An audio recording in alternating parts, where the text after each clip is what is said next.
ಎಲ್ಲರಿಗೂ ನಮಸ್ಕಾರ. ಇಂದಿನ ವಿಡಿಯೋದಲ್ಲಿ ತಾಮ್ರದ ಕೊಳವೆಗಳ ಮೇಲೆ ಸ್ವೇಜ್ ಮತ್ತು ಬ್ರೇಸ್ ಜಾಯಿಂಟ್ ಅನ್ನ ಹೇಗೆ ಮಾಡುವುದು ಎಂದು ತಿಳಿಯೋಣ. ಉದ್ದೇಶಗಳು: ಈ ವಿಡಿಯೋದ ಕೊನೆಯಲ್ಲಿ ನೀವು ಮಾಡಬಹುದು ತಾಮ್ರದ ಟ್ಯೂಬ್ ಅನ್ನು ಸ್ವೇಜ್ ಮಾಡುವುದು, 6 ಮಿಲಿಮೀಟರ್ ಬ್ರೇಸ್ ಜಾಯಿಂಟ್ ಮಾಡುವುದು. ಈ ಪ್ರಾಕ್ಟಿಕಲ್ಗೆ ಬೇಕಾದ ಉಪಕರಣಗಳು ಹಾಗೂ ಉಪಭೋಗ್ಯ ವಸ್ತುಗಳನ್ನು ಸಂಗ್ರಹಿಸೋಣ. Steel rule 1 number, triangular file 150 millimetre 1 number, flaring block 1 number, swaging tool set 1 number, ball pin hammer 225 gram 1 number, handy brazing torch 1 number, brazing rod ಅವಶ್ಯಕತೆಗೆ ತಕ್ಕಂತೆ, ಬ್ರೇಸಿಂಗ್ ಫ್ಲೆಕ್ಸ್ ಅವಶ್ಯಕತೆಗೆ ತಕ್ಕಂತೆ, ಬ್ಯೂಟೇನ್ 1 ನಂಬರ್, ಆಯಿಲ್ ಅವಶ್ಯಕತೆಗೆ ತಕ್ಕಂತೆ, ಕಾಟನ್ ವೇಸ್ಟ್ ಅವಶ್ಯಕತೆಗೆ ತಕ್ಕಂತೆ, ಮೃದು ಎಮರ್ಜಿ sheet ಅವಶ್ಯಕತೆಗೆ ತಕ್ಕಂತೆ, ಕಾಪರ್ ಟ್ಯೂಬ್ ಬೇಕಾಗುವಷ್ಟು. ವಿಧಾನ: ಕಾರ್ಯ 1. ಟ್ಯೂಬ್ನ ಹಂತವನ್ನು ಸ್ವೇಚ್ ಮಾಡಿ. ಹಂತ 1: ಒಂದೇ ಗಾತ್ರದ 2 ತುಂಡು ಟ್ಯೂಬ್ಗಳನ್ನ ಒಟ್ಟಿಗೆ ಸೇರಿಸಲು ಒಂದನ್ನ ದೊಡ್ಡದಾಗಿ ಮಾಡಬೇಕು, ಆದ್ದರಿಂದ ಇನ್ನೊಂದು ಒಳಗೆ ಹೊಂದಿಕೊಳ್ಳುತ್ತದೆ. ಹಂತ 2: ಕೊಳವೆಯ ತುದಿಯನ್ನು ದೊಡ್ಡದಾಗಿ ಮಾಡುವುದನ್ನು ಸ್ವೇಜಿಂಗ್ ಎಂದು ಕರೆಯಲಾಗುತ್ತದೆ. ಹಂತ 3: ಪೈಪ್ ಸ್ವೇಜಿಂಗ್ ಟೂಲ್ ಅನ್ನು ಪರೀಕ್ಷಿಸಿ ಮತ್ತು ಅದನ್ನು ರೇಖಾಚಿತ್ರಗಳೊಂದಿಗೆ ಹೋಲಿಕೆ ಮಾಡಿ ಪೈಪ್ನ ತುದಿಯನ್ನ ಸ್ವೇಜ್ ಮಾಡಲು ಪ್ರಾರಂಭಿಸುವ ಮೊದಲು ಅದು ಹೇಗೆ ಕಾರ್ಯನಿರ್ವಹಿಸುತ್ತದೆ ಎಂದು ನೀವು ಅರ್ಥ ಮಾಡಿಕೊಳ್ಳಬೇಕು. ಹಂತ 4: ಟ್ಯೂಬ್ ಅನ್ನು ಉಪಕರಣದಲ್ಲಿ ಇರಿಸಿ ಟ್ಯೂಬ್ ಅನ್ನ ಹೊಂದಿಸಲು ನೀವು ಸರಿಯಾದ ಗಾತ್ರದ ರಂಧ್ರವನ್ನ ಆರಿಸಿದ್ದೀರಿ ಎಂದು ಖಚಿತಪಡಿಸಿಕೊಳ್ಳಿ. ಹಂತ 5: ಟ್ಯೂಬ್ ಅನ್ನು ಇರಿಸಿ, ಇದರಿಂದ ಕೊನೆಯಲ್ಲಿ ಟ್ಯೂಬ್ನ ಹೊರಗಿನ ವ್ಯಾಸ ಮತ್ತು ಸ್ವೇಜಿಂಗ್ ಬ್ಲಾಕ್ನ ಮೇಲ್ಭಾಗದಲ್ಲಿ 1/8 ಇಂಚು 3 ಮಿಲಿಮೀಟರ್ ಇರುತ್ತದೆ.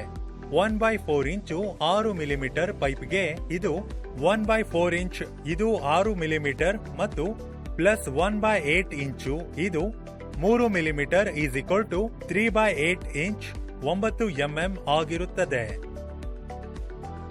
ಹಂತ 6: ಸ್ವೇಜಿಂಗ್ ಬ್ಲಾಕ್ನ ಪ್ರತಿ ತುದಿಯಲ್ಲಿ ನಟ್ಗಳನ್ನ ಬಿಗಿಗೊಳಿಸಿ. ಹಂತ 7: ಟ್ಯೂಬ್ನ ತುದಿಯನ್ನ ಸ್ವೇಜ್ ಮಾಡಲು ಸರಿಯಾದ ಗಾತ್ರದ ಪಂಚ್ ಅನ್ನ ಆರಿಸಿ, ಇದರಿಂದ ಇನ್ನೊಂದು ತುಂಡು ಒಳಗೆ ಹೊಂದಿಕೊಳ್ಳುತ್ತದೆ.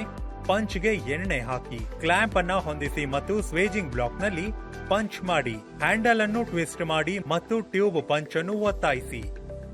ಹಂತ 8: ಪಂಚ್ ಟ್ಯೂಬ್ನ ತುದಿಯನ್ನು ತೆರೆಯುತ್ತದೆ. ಕಾರ್ಯ 2: ಸ್ವೇಜ್ ಜಾಯಿಂಟ್ ಅನ್ನ ಬ್ರೇಸ್ ಮಾಡಿ. ಹಂತ 1: ಟ್ಯೂಬ್ ಸ್ವೇಜ್ ಅನ್ನು ಸರಿಯಾಗಿ ಪ್ರವೇಶಿಸುತ್ತದೆ ಎಂದು ಖಚಿತಪಡಿಸಿಕೊಳ್ಳಿ. ಇದು ಸುಲಭ ಫಿಟ್ ಆಗಿರಬೇಕು. ಇದು ಬಿಗಿಯಾಗಿ ಫಿಟ್ ಆಗಿದ್ದರೆ ಬ್ರೇಸಿಂಗ್ ವಸ್ತುಗಳಿಗೆ ಸಾಕಷ್ಟು ಸ್ಥಳಾವಕಾಶವಿರುವುದಿಲ್ಲ. ಇದು ಸಡಿಲವಾದ ಫಿಟ್ ಆಗಿದ್ದರೆ ಜಂಟಿ ದುರ್ಬಲವಾಗಿರುತ್ತದೆ. ಹಂತ 2: ಗಟ್ಟಿಯಾದ ಪೇಸ್ಟ್ ಮಾಡಲು ಸ್ಪಿರಿಟ್ ಅಥವಾ ನೀರು ಜೊತೆಗೆ ಸ್ವಲ್ಪ ಫ್ಲಕ್ಸ್ ಪೌಡರ್ ಮಿಶ್ರಣ ಮಾಡಿ. ಹಂತ 3: ಸೇರಬೇಕಾದ ಮೇಲ್ಮೈಗಳಿಗೆ ಸಣ್ಣ ಪ್ರಮಾಣದ ಫ್ಲಕ್ಸ್ ಅನ್ನ ಅನ್ವಯಿಸಿ. ಸಣ್ಣ ಪ್ರಮಾಣದಲ್ಲಿ ಮಾತ್ರ ಅಗತ್ಯವಿದೆ, ಅತಿಯಾದರೆ ವ್ಯವಸ್ಥೆಯನ್ನ ಕಲುಷಿತಗೊಳಿಸುತ್ತದೆ. ಗಮನಿಸಿ, ಸ್ವಯಂ ಫ್ಲಕ್ಸಿಂಗ್ ಬ್ರೇಸಿಂಗ್ ರಾಡ್ಗಳನ್ನು ಬಳಸುತ್ತಿದ್ದರೆ ಈ ಹಂತದ ಕೆಲಸದ ಅಗತ್ಯವಿಲ್ಲ. ಹಂತ 4: ಒಂದು ಪೈಪ್ನ ತುದಿಯನ್ನ ಇನ್ನೊಂದರ ಸ್ವೇಜ್ಗೆ ಸಾಧ್ಯವಾದಷ್ಟು ತಳ್ಳಿರಿ. ಫ್ಲಕ್ಸ್ ಅನ್ನು ಹರಡಲು ಪೈಪ್ಗಳನ್ನು ತಿರುಗಿಸಿ. ಹಂತ 5: ಬ್ಲೋ ಚಾರ್ಟ್ನೊಂದಿಗೆ ಜಂಟಿ ಬಿಸಿ ಮಾಡಿ ಸರಿಯಾದ ಗಾತ್ರದ ಜ್ವಾಲೆಯನ್ನು ಬಳಸಿ. ಹಂತ 6: ಜಂಟಿ ಮಂದ ಕೆಂಪು ಆಗುವವರೆಗೆ ಕಾಯಿರಿ. ಬ್ರೇಸಿಂಗ್ ರಾಡ್ ಕರಗಲು ಪ್ರಾರಂಭಿಸಿದಾಗ ಜಂಟಿ ಸರಿಯಾದ ತಾಪಮಾನದಲ್ಲಿರುತ್ತದೆ. ಬಿಸಿ ಮಾಡುವಾಗ ಕಾಲಕಾಲಕ್ಕೆ ಬ್ರೇಸಿಂಗ್ ರಾಡ್ ಅನ್ನು ಜಂಟಿಗೆ ಸ್ಪರ್ಶಿಸುವ ಮೂಲಕ ಈ ತಾಪಮಾನವನ್ನು ಕಂಡುಹಿಡಿಯಲಾಗುತ್ತದೆ. ಜಂಟಿ ಬಿಸಿ ಮಾಡಬೇಡಿ. ಬ್ರೇಸಿಂಗ್ ರಾಡ್ ಅನ್ನು ಜ್ವಾಲೆಯಲ್ಲಿ ಬಿಡಬೇಡಿ. ಬ್ರೇಸಿಂಗ್ ರಾಡ್ ಅನ್ನು ಜಂಟಿ ಶಾಖದಿಂದ ಕರಗಿಸಬೇಕು ಮತ್ತು ಜ್ವಾಲೆಯಿಂದ ಅಲ್ಲ. ಹಂತ 7: ಸರಿಯಾದ ತಾಪಮಾನವನ್ನು ತಲುಪಿದಾಗ ಬ್ರೇಸಿಂಗ್ ರಾಡ್ನೊಂದಿಗೆ ಜಂಟಿಯನ್ನ ಹಲವಾರು ಹಂತಗಳಲ್ಲಿ ಸ್ಪರ್ಶಿಸಿ. ಹಂತ 8: ಕರಗಿದ ಬ್ರೇಸಿಂಗ್ ರಾಡ್ ಅನ್ನು ಜಂಟಿಯಾಗಿ ಎಳೆಯಲಾಗುತ್ತದೆ ಮತ್ತು ಒಂದು ಪೈಪ್ನ ಹೊರಭಾಗ ಮತ್ತು ಇನ್ನೊಂದರ ಸ್ವೇಜ್ ತುದಿಯ ನಡುವಿನ ಜಾಗವನ್ನ ತುಂಬುತ್ತದೆ. ಸ್ವೇಜ್ನ ಕೊನೆಯಲ್ಲಿ ಬ್ರೇಸಿಂಗ್ ವಸ್ತುಗಳು ಸಂಪೂರ್ಣ ಉಂಗುರವನ್ನ ನೋಡಿದಾಗ ಬ್ಲೋ ಟಾರ್ಚ್ ಅನ್ನು ತೆಗೆದುಹಾಕಿ. ಹಂತ 9: ಜಂಟಿ ತಣ್ಣಗಾಗಲು ಅನುಮತಿಸಿ. ಬ್ರೇಸಿಂಗ್ ವಸ್ತು ಗಟ್ಟಿಯಾಗುವವರೆಗೆ ಯಾವುದೇ ಪೈಪ್ ಅನ್ನು ಚಲಿಸಬೇಡಿ. Observation table serial number 1. Parameter testing the swaging. Remarks: excellent, good or average. Number 2, testing the brazed joint. firm or blow holes. Number 3. Time taken, slow or medium or fast. Number 4.